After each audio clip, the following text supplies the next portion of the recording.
Ok, bueno, hoy vamos a hablar sobre lo que son las unidades 2 a las 7, que son unidades que correspondían antes de la presentación de los seminarios y básicamente son como generalidades de lo que es la interacción fármaco-nutrientes, ¿sí? Entonces, en esta clase vamos a estudiar cómo los alimentos modifican el comportamiento de los medicamentos y cómo los medicamentos a su vez alteran la nutrición. Este tema es central en lo que es la nutrición clínica porque no basta con saber qué come el paciente, sino que también debemos saber qué fármacos usa, cuándo los toma y en qué estado fisiológico se encuentra. Trabajaremos primero tres grandes ejes. Primero lo que es la farmacocinética, es decir, qué hace el cuerpo con el medicamento y cómo lo absorbe, cómo lo distribuye, cómo lo metaboliza, cómo lo excreta. Y segundo, lo que es el estado fisiológico, porque el embarazo, la lactancia y la vejez modifican profundamente lo que es la respuesta farmacológica. Y tercero, vamos a hablar un poco sobre lo que es la nutrición clínica, porque muchos errores terapéuticos son en realidad errores de lo que es timing, el tiempo de administración del medicamento, dieta o interacción alimento-fármaco.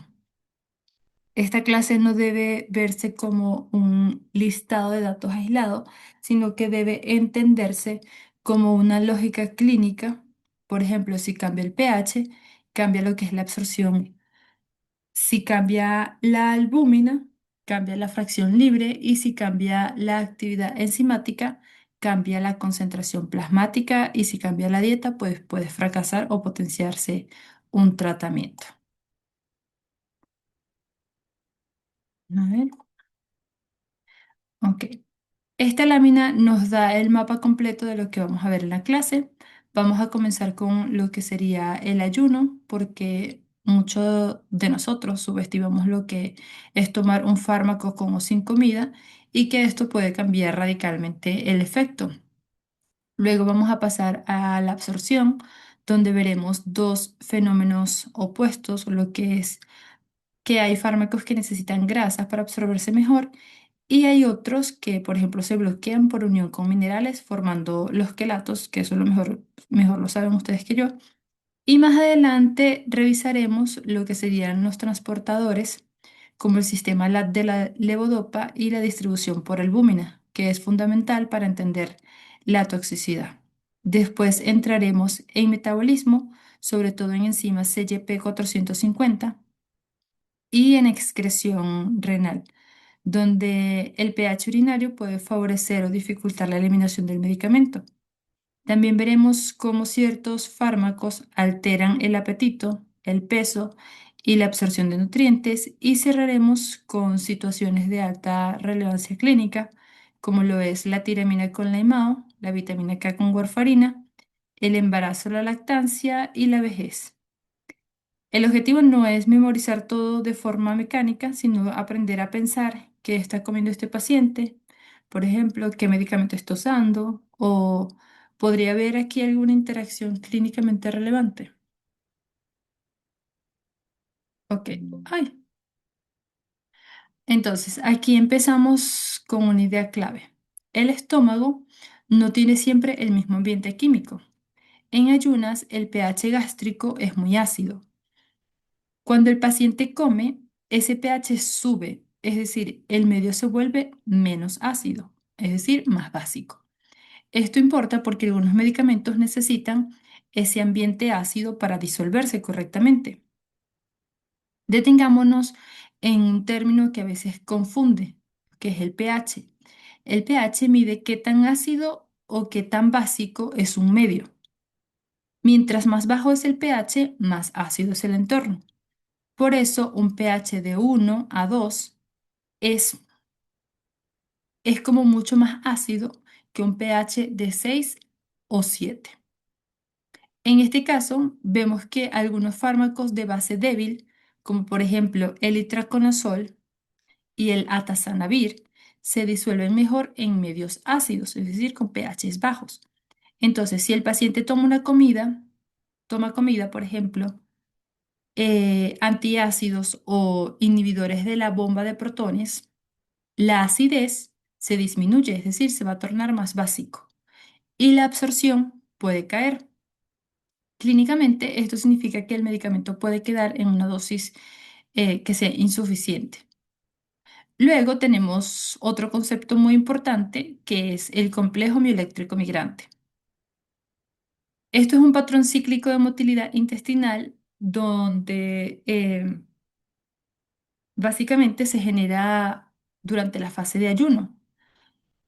Funciona como básicamente como una especie de barrido en el tubo digestivo, donde la fase 3 es especialmente intensa y es la que acelera el tránsito del contenido intestinal. ¿Por qué es importante el complejo mioeléctrico migrante? Porque el tiempo que una tableta permanece en el estómago o en el intestino influye influye en cuanto lograría disolverse y absorberse. Por eso, por ejemplo, dar un medicamento 30 minutos antes del desayuno no es un capricho, sino que aprovecha el ambiente ácido y lo que sería la motilidad del ayuno. Entonces, de ahí radica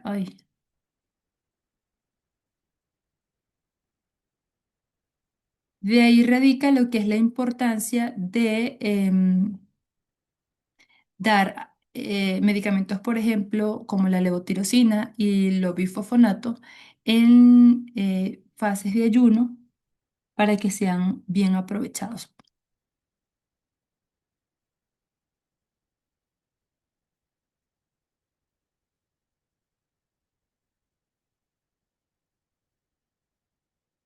Ok, en esta lámina puede ser que suela intimidar mucho por la fórmula, pero en realidad la idea clínica es sencilla.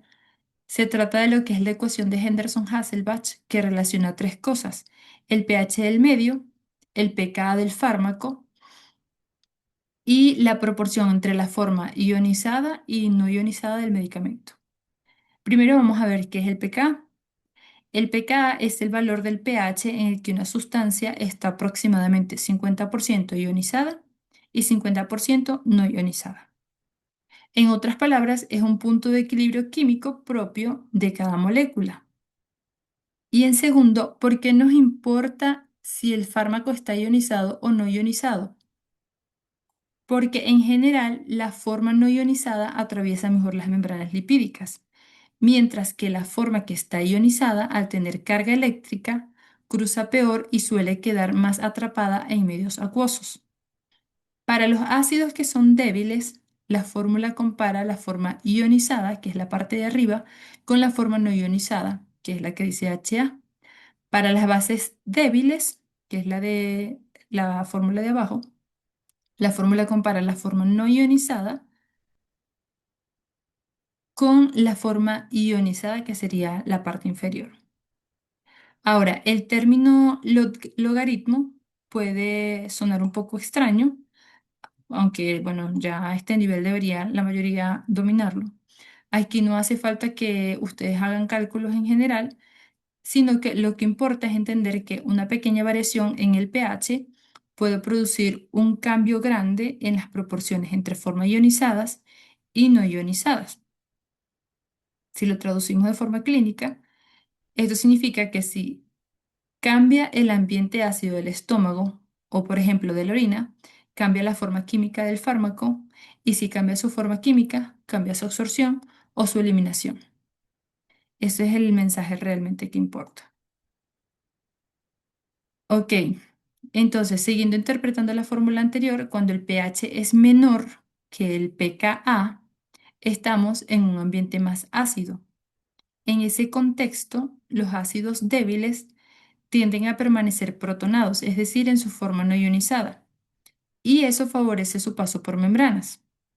En cambio, por ejemplo, cuando las bases tienden a protonarse y a volverse más ionizadas, atraviesan peor las membranas.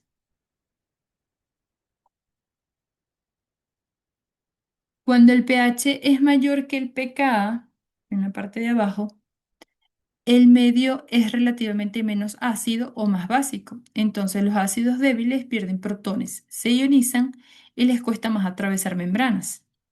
Las bases débiles, en cambio, pierden protones y pueden quedar en su forma no ionizada, facilitando lo que sería la absorción.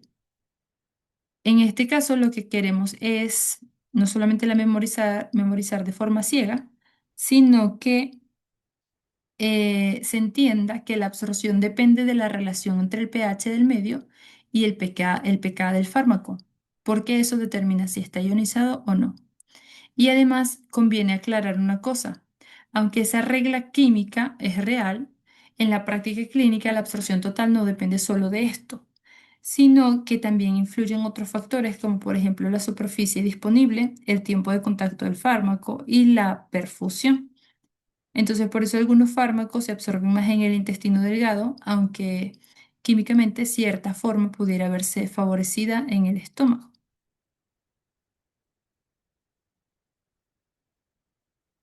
Químicamente, el pKa entonces es el logaritmo negativo de la constante de disociación ácida, pero eso no es lo más útil para ustedes aquí a nivel clínico. Lo verdaderamente útil es entender que el pKa es el punto de equilibrio de la molécula. Si el pH del medio es igual al pKa del fármaco, el fármaco entonces está mitad ionizado y mitad no ionizado, como ya lo dije anteriormente. Y si el pH se aleja del pKa, la balanza se inclina hacia una de las dos formas. Entonces, dicho de otra forma, pH igual a pKa, hay un equilibrio entre 50 y 50. Si el pH es muy distinto del pKa, va a predominar una de las formas sobre la otra forma. ¿Y esto por qué es importante? Porque ayuda a predecir el comportamiento farmacocinético.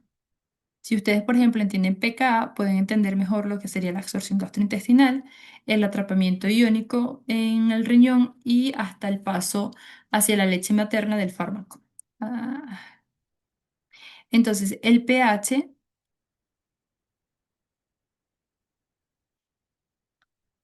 em, en el que la molécula está la mitad ionizada y mitad no ionizada condiciona su paso por las membranas.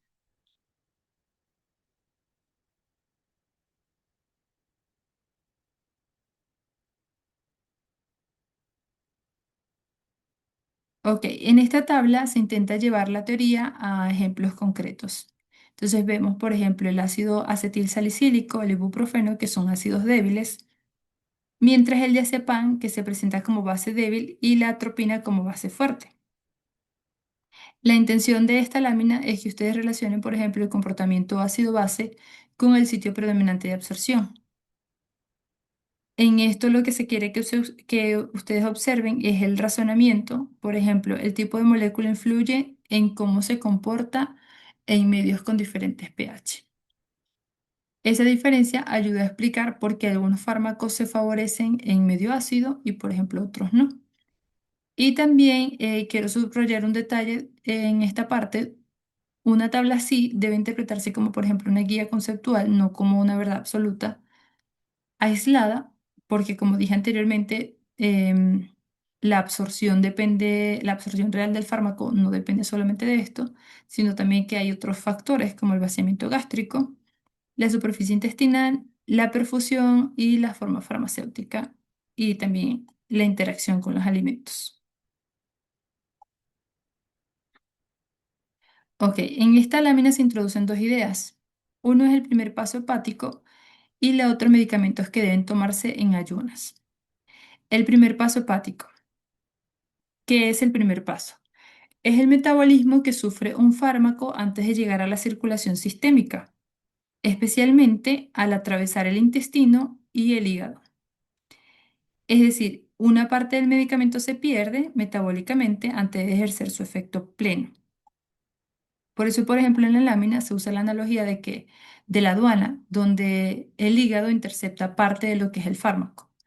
En el caso de medicamentos con alto metabolismo de primer paso, como por ejemplo el propranolol, la comida puede modificar el flujo sanguíneo hepático y entonces esto altera cuánta cantidad logra escapar al metabolismo presistémico.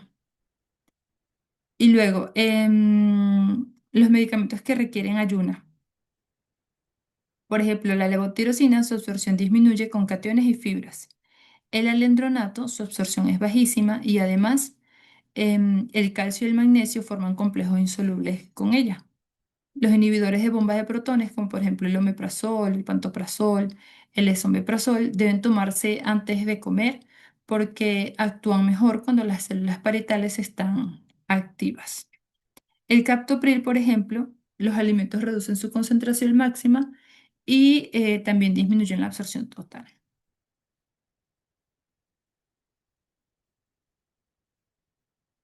Ok, entonces, ¿cuál es el punto con esto? Que un paciente puede parecer resistente a un tratamiento cuando en realidad lo está tomando mal, por ejemplo, con el desayuno.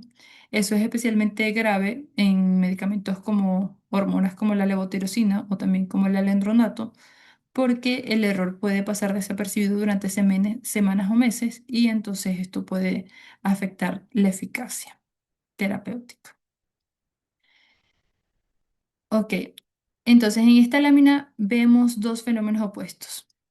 El primero es que algunos fármacos necesitan grasa para absorberse mejor.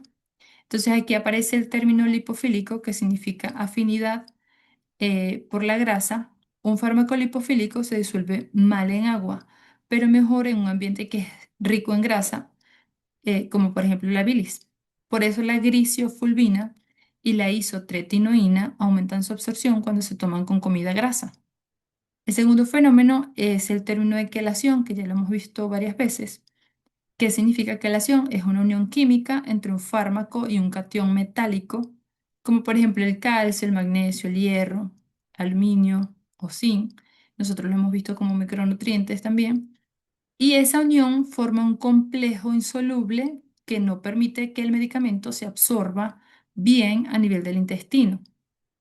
Entonces, por eso antibióticos como por ejemplo la ciprofloxacina, la levofloxacina o las tetraciclinas pueden perder gran parte de su efectividad si el paciente los toma con alimentos como la leche, como el yogur o como antiácidos o también con suplementos minerales. Este es un error clásico. Por ejemplo, el paciente cree que está tomando correctamente el antibiótico, pero en realidad lo está inactivando parcialmente con la dieta o con un antiácido. Entonces, la instrucción que se le da al paciente es clave: separar el fármaco del catión y la separación debe ser 2 horas antes o 6 horas después.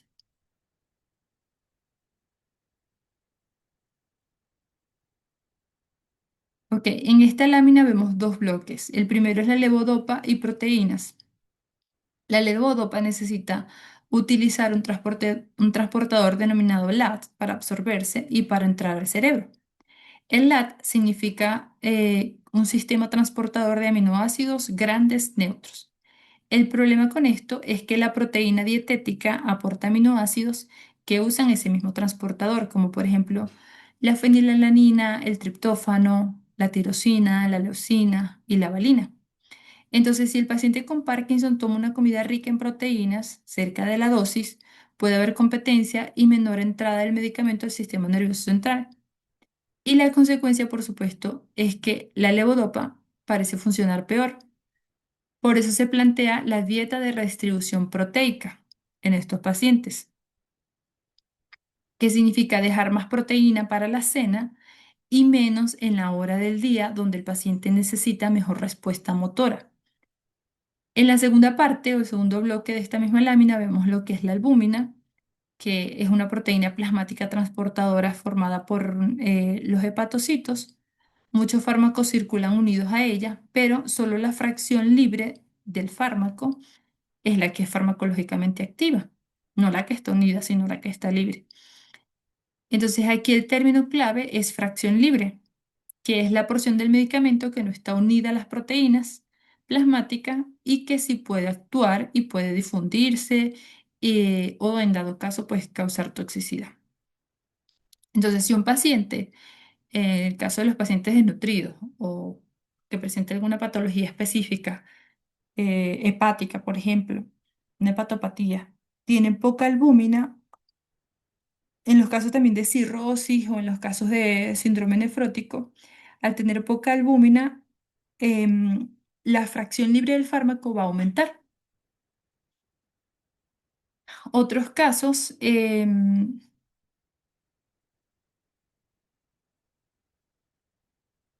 pueden producir, por ejemplo, toxicidad o incluso con dosis normales del fármaco, porque como la fracción libre aumenta por la albúmina disminuida, pues el riesgo de toxicidad también aumenta.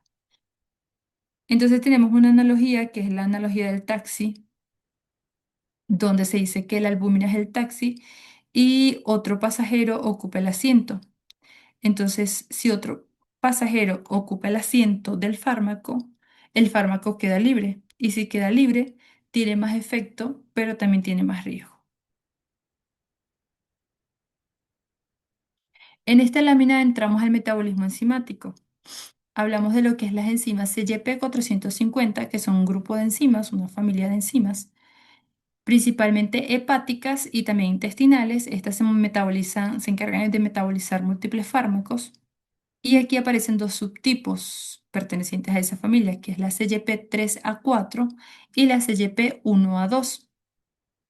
Entonces, primero hablemos de lo que es respecto a esto y la toronja. La toronja contiene compuestos llamados furanocumarinas. Entre ellas, entre estos compuestos, hay una denominada bergamotina. Esta sustancia se encarga de inhibir de manera irreversible la enzima CYP3A4 a nivel intestinal. Irreversible significa que no basta esperar unas horas, la enzima queda inactiva y el efecto puede durar 24 a 72 horas. Entonces, por eso no sirve decirle al paciente tome la simvastatina y luego espere. No, sino que, por ejemplo, el paciente consume toronja regularmente. Si el paciente consume toronja regularmente, ciertos medicamentos pueden elevar mucho la concentración. Entonces, en este caso, esta lámina menciona otros medicamentos como felodipino, simvastatina, tacrolimus y midazolam, y todos tienen riesgo de toxicidad. Luego, vemos otra enzima que es de caso contrario, porque esta se induce, la cual es la CYP1A2.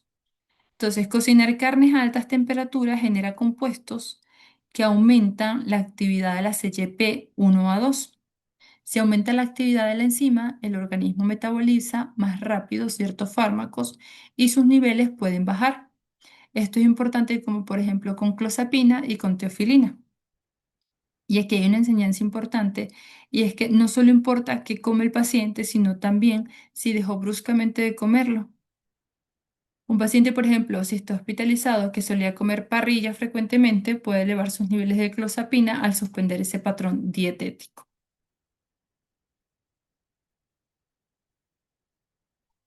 En esta lámina, entonces, trasladamos lo que es la lógica del pH y el pK al riñón. El concepto central es el ion trapping o atrapamiento de iones.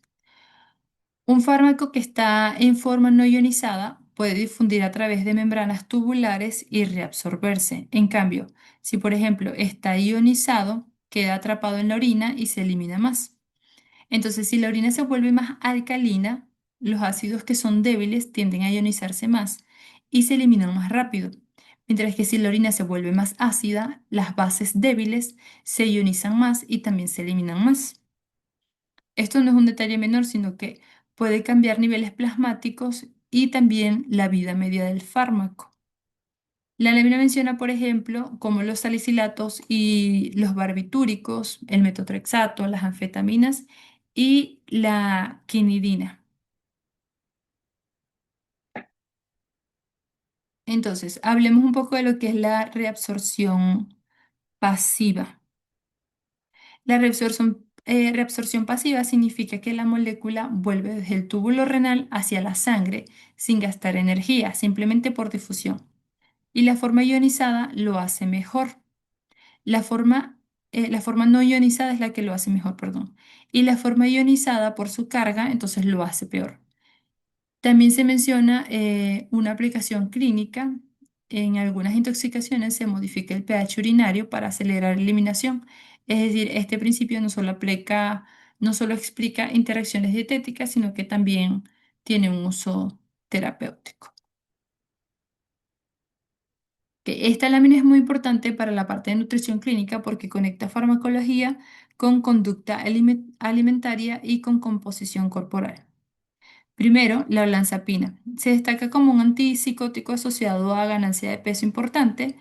En esta lámina se mencionan varios mecanismos porque bloquea el receptor, el bloqueo H1 a nivel hipotalámico, el bloqueo de 5-HT2C, alteración muscarínica M3 y resistencia a la leptina.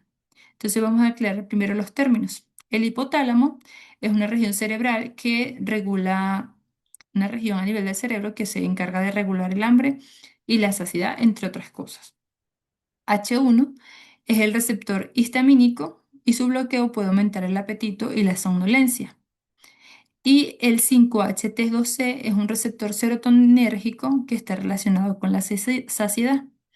La leptina es una hormona que informa al cerebro, específicamente a la región del hipotálamo, cuando hay reservas energéticas suficientes.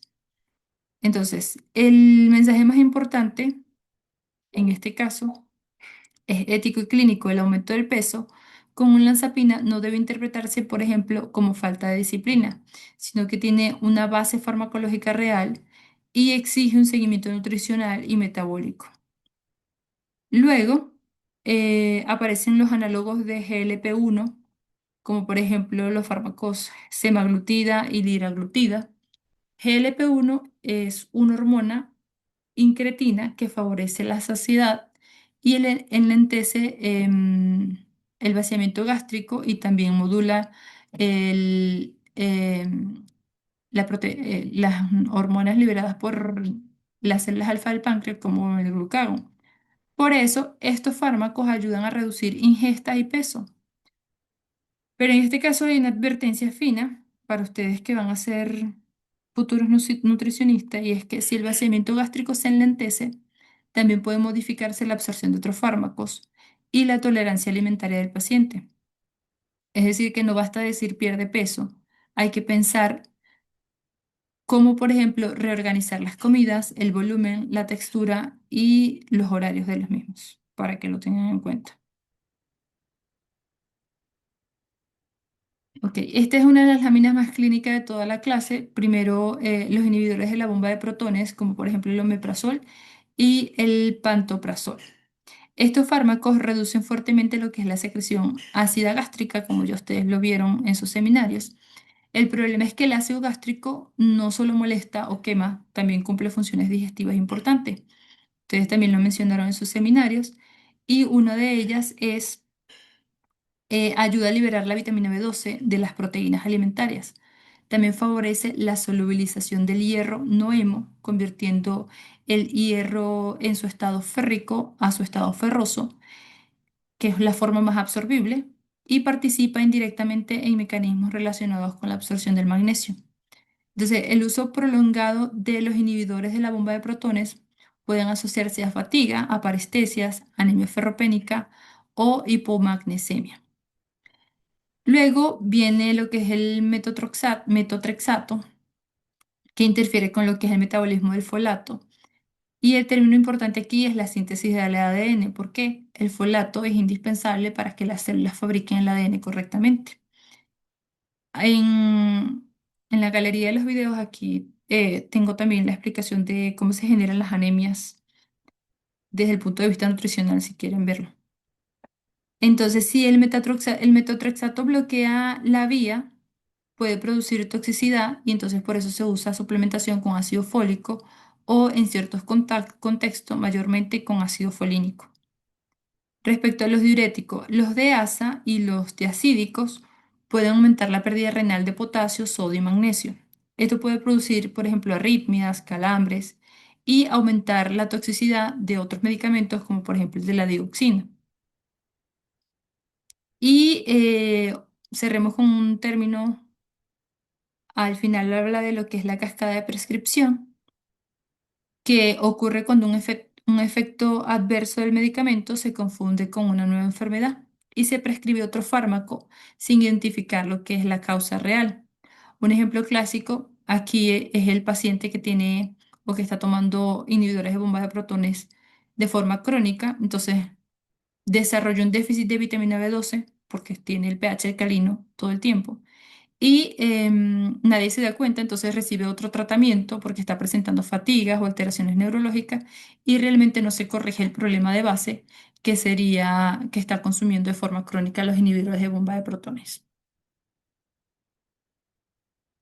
Ok, entonces aquí vemos dos interacciones clásicas que ustedes ya lo han mencionado anteriormente en los seminarios, lo cual es la primera es la tiramina más la IMAO. Los IMAO son inhibidores de la monoaminoxidasa. La monoaminoxidasa normalmente degrada aminas biogénicas, como por ejemplo la tiramina.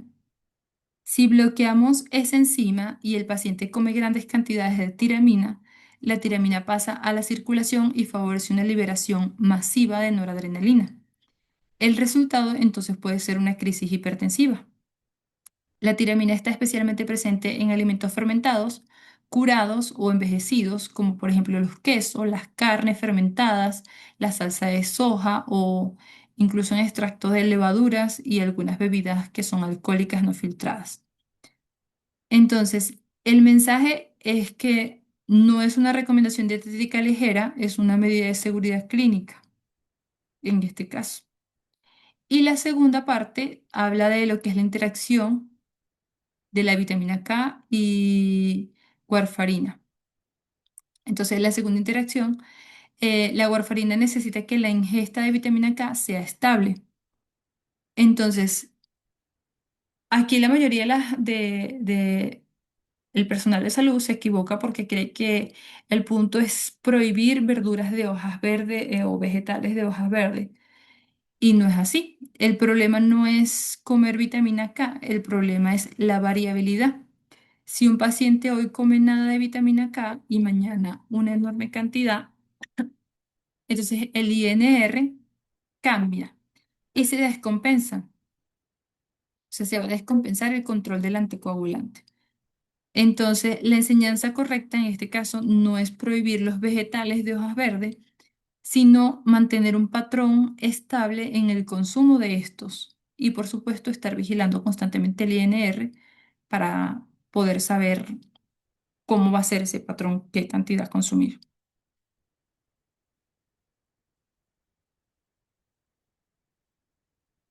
Entonces, ok. En esta lámina se amplía la idea de que no solo los nutrientes clásicos importan, sino que también los compuestos bioactivos de los alimentos pueden modificar los fármacos. Las verduras crucíferas, como por ejemplo el brócoli, coliflor y coles de Bruselas, contienen glucosinolatos que pueden transformarse en compuestos denominados indol 3-carbinol y diindol ilmetano. Estos compuestos pueden inducir las enzimas que ya vimos anteriormente, que es la CYP1A2, y acelerar el metabolismo de algunos medicamentos. En el caso de los flavonoides, que son compuestos vegetales con múltiples efectos biológicos, em, tenemos como por el representante lo que sería la naringenina proveniente de la toronja y la cebolla y la manzana que aportan quercetina y el té verde que contienen catequinas. Ok, en este caso, primero vamos a definir qué son los transportadores o ATP. Estas son proteínas de membrana que ayudan a movilizar sustancias a través de la célula. Si un alimento inhibe uno de esos transportadores, la absorción o captación hepática de un fármaco puede cambiar. Lo más importante, por ejemplo, en esta lámina es que ustedes comprendan que las interacciones ya no se limitan a calcio con antibiótico o a grasa con isotretinoína, sino que también hay interacciones más sutiles relacionadas con lo que son los compuestos vegetales y el sistema de transporte de los mismos.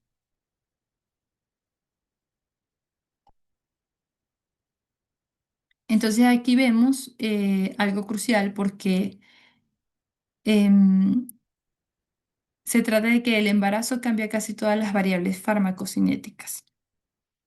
Entonces, primero, hablemos de lo que es el volumen de distribución y que esto aumenta. ¿Qué significa?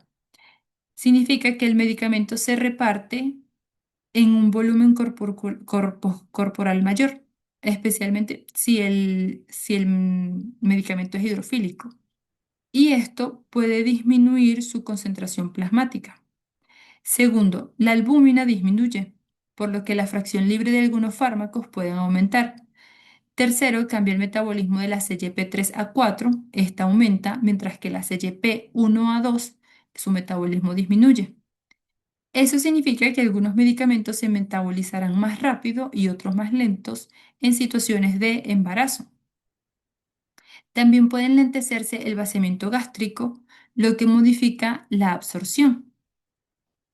Luego entramos en un punto nutricional y teratológico o teratogénico, lo que es la vitamina A. Debe quedar muy claro que el problema no es toda vitamina A, sino específicamente la dosis alta de retinol preformado en etapas tempranas del embarazo. El betacaroteno no tiene ese mismo problema porque su conversión está regulada.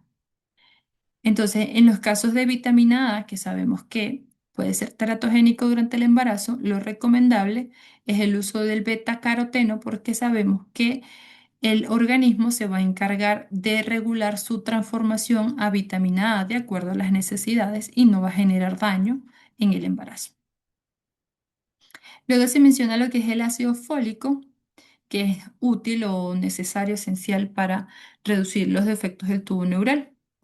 Entonces, este debe iniciarse antes de la concepción, es decir, antes de estar embarazada debería consumirlo la paciente y no solamente cuando ya se confirma el embarazo. Y lo último habla de lo que es el paso de los fármacos a la leche materna. Y el principio es parecido a lo que es al del riñón, en este caso el pH, la lipofilia y la unión a proteínas influyen en cuánto medicamento llega a la leche. Entonces las bases débiles pueden concentrarse más por atrapamiento iónico y los fármacos que son lipofílicos pueden acumularse más en la fracción grasa de la leche. Ahora, en geriatría, el error más común es pensar que el adulto mayor solo es un adulto pequeño, y no es así. El envejecimiento también modifica la distribución, el metabolismo y la excreción de los fármacos. Al disminuir el agua corporal total, los fármacos hidrofílicos pueden alcanzar concentraciones más altas. Al aumentar la grasa corporal, los lipofílicos pueden acumularse y durar más tiempo. Si disminuye la albúmina, aumenta la fracción libre. Si cae el filtrado glomerular, se reduce la depuración renal y la eliminación.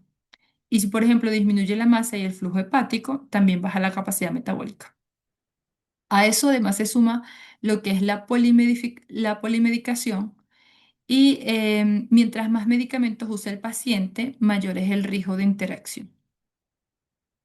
Luego aparece otro concepto muy relevante para lo que es el área de nutrición, lo que es la sarcopenia inducida por medicamentos. La sarcopenia es la pérdida progresiva de masa y función muscular. Hay fármacos como por ejemplo los corticosteroides de uso crónico, las estatinas o incluso algunos anticonvulsivos que pueden favorecer directa o indirectamente la formación de sarcopenia. Entonces el rol de los nutricionistas en esta parte es revisar la ingesta proteica a partir de los alimentos, la pérdida funcional, examinar lo que es la composición corporal del paciente, evaluar el riesgo de caídas y revisar si el perfil farmacológico está agravando la pérdida muscular, si se está presentando en dado caso. Entonces, en esta lámina tenemos una tabla visual y vamos a tratar de explicarlo de forma sencilla. Habla sobre lo que son los criterios STOP. Los criterios STOP ayudan a identificar lo que son las prescripciones potencialmente inapropiadas, prescripciones de medicamentos. Es decir, medicamentos que quizás no deberían estar indicados en ese contexto o que representan riesgo excesivo. Y los criterios STAR, en cambio, ayudan a detectar omisiones de tratamiento, es decir, fármacos que deberían considerarse y no están siendo usados. Entonces, esta tabla se centra en el área cardiovascular. La idea no es memorizar, por ejemplo, cada renglón como lista muerta, sino entender la lógica. en geriatría no solo hay que preguntar qué sobra, sino qué medicamento está faltando. Entonces, muchas veces el adulto mayor llega con una combinación de medicamentos, está polimedicado, presenta fragilidad, anorexia, sarcopenia y deterioro renal. Y en ese contexto, una prescripción inapropiada o u omitida cambiaría lo que sería el balance de ese paciente. Entonces, aquí esta imagen sirve para recordar que la revisión farmacológica, por ejemplo, en ancianos, debe ser sistemática, idealmente apoyada en herramientas validadas, como por ejemplo esto, son los criterios STOP y STAR de Beers. Y bueno, aquí vemos ya para finalizar un resumen, eh, digamos que de cosas puntuales. Primero, el timing importa, no es lo mismo ayunas, consumir un medicamento en ayunas, que consumirlo de forma postprandial, es decir, cuando ya el paciente consumió el alimento. Segundo, que la grasa puede favorecer la absorción de algunos fármacos, mientras que los quelatos pueden anular otros. Tercero, que los transportadores y las proteínas plasmáticas, como por ejemplo la albúmina, modifican el acceso al tejido y también modifican la toxicidad del medicamento. Mientras menos albúmina, más tóxico el medicamento porque más queda su fracción libre. Cuarto, que la toronja no es un detalle trivial, y puede producir interacciones serias por inhibición de la CYP3A4 y ustedes lo mencionaron varias veces en los diferentes seminarios. Quinto, que el uso prolongado de los inhibidores de la bomba de protones puede relacionarse con déficits nutricionales, como por ejemplo el déficit de vitamina B12, que requiere de un medio ácido para poder liberarse de las proteínas, y su disminución absortiva puede generar complicaciones como por ejemplo las anemias megaloblásticas. Sexto, la tiramina más limao, que es una interacción potencialmente grave. Séptimo, porque puede causar un estado de hipertensión. Séptimo, la warfarina, que la clave es la consistencia de la vitamina K, no la prohibición indiscriminada de los vegetales ricos en esta. Octavo, que el embarazo, la lactancia y la vejez tienen modificaciones en el organismo que pueden ser fisiológicas, propias de cada uno de estos estados, y por supuesto van a generar cambios en lo que sería la farmacocinética de los medicamentos. Bueno, eso es todo.